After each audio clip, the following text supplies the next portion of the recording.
ırmak düşer, gazel olur.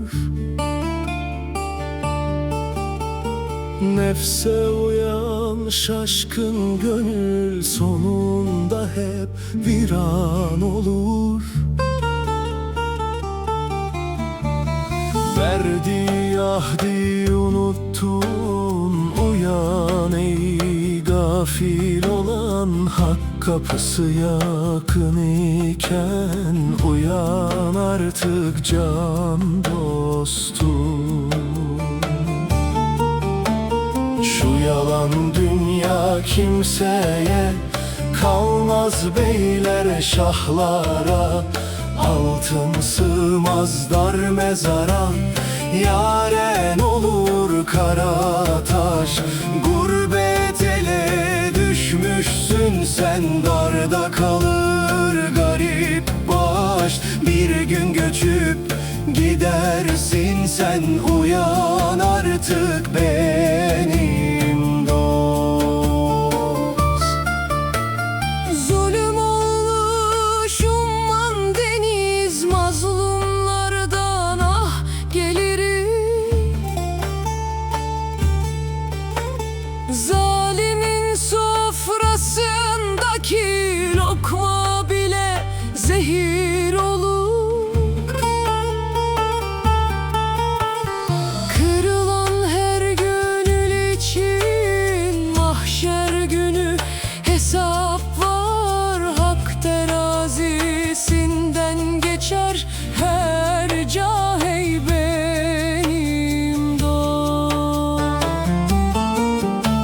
Şu yalan dünya kimseye kalmaz, beylere şahlara. Altın sığmaz dar mezara, yaren olur kara taş.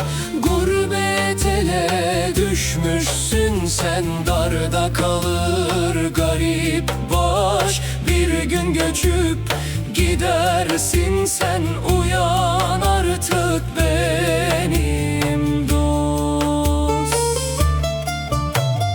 Sırrı ele verenin ocağında kül tüter.